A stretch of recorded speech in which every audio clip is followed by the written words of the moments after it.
A fleeting meeting.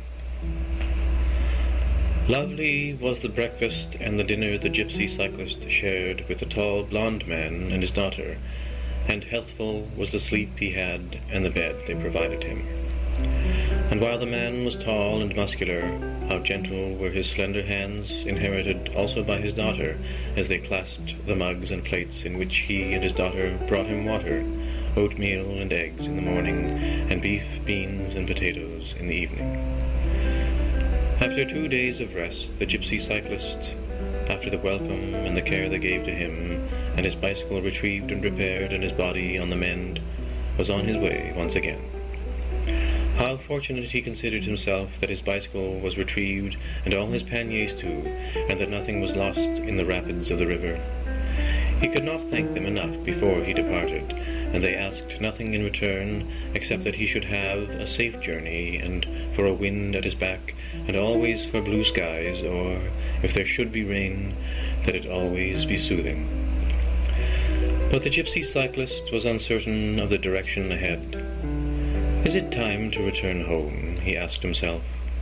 There is a fresh start, he thought, and I am replenished, but after such a fall I now am not so clear whether I have begun to weary of the journey. I have looked at the map the girl provided me, and this is the road I am taking, and that road is the one upon which I will take a right-hand turn, and I know for now where I am going. Indeed, they offered me a ride to Brussels, which I did not take, all for the sake of my bicycle and a few more pedal strokes. But there is no certainty now that this is the medium I should be traveling by. The gypsy cyclist, hollowed by his doubts, stopped by the roadside and dismounted his bicycle. There were no vehicles on this silent country road, and the sky was dimpled with greys of many shades that obscured all but a few fingers of sunlight that seemed to reach through and gently rake through the mists 10,000 feet up, revealing a few lines of brazen blue sky. As he stood to survey the flatness of browning oat fields to the north and breathe deeply the cool air, a woman on a horse appeared from a side road that parted the yellow leafy collage that upward rose from the thicket of straight and slender trees to the south. She stopped when she saw the gypsy cyclist. "Do you know where you are going?" she asked, her long brown hair billowing slightly in the first inklings of a morning breeze.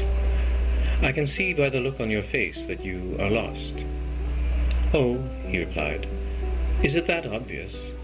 I think I know the road ahead, but at this very moment there is not one pedal stroke more that I want to take toward it. Only for this moment, mind you. The feeling will pass, I know, but that is why I have stopped.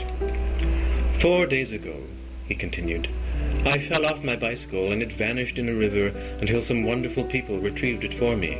They fed and cared for me and offered to drive me to Brussels, but I chose to ride instead, and now, suddenly, at the moment that you have found me, I wish my bicycle had never been found." "I am sorry to hear this," said the woman. In the sky silhouetting her face, the clouds seemed to part a little more, and blueness enveloped her.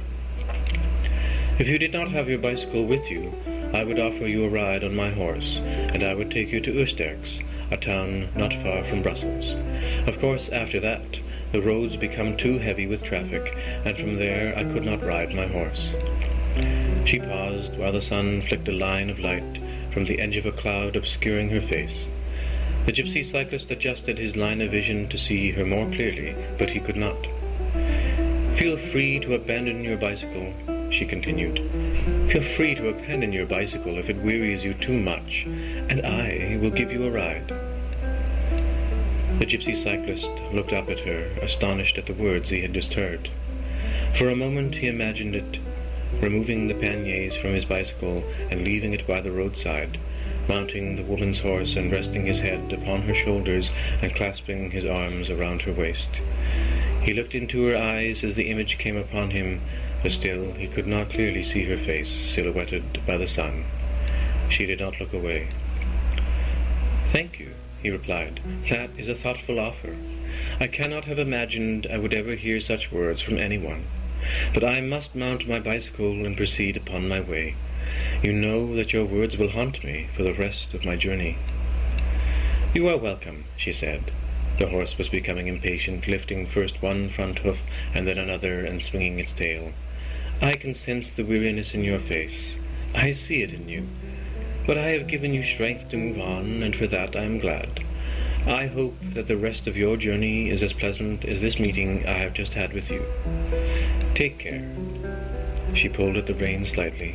The horse proceeded, and the two soon disappeared. The gypsy cyclist looked off in the distance where he lost sight of the horse. "Why do I doubt what I have just seen?" he thought. "In a moment that strange woman was here, and now she is gone, and the moment so fleeting that I can barely believe the meeting was real." The gypsy cyclist mounted his bicycle. "Come to me in a dream," he whispered, pushing down on the pedals. "Come to me in a dream, for that fleeting moment you were with me that I cannot believe was real. Come to me in a dream and prove to me that you are just a dream. Maybe there, in that dream, then I will believe our meeting was real. Dear woman on the horse, if you come to me in a dream and tell me those words once again, then I promise to abandon my bicycle and to ride with you."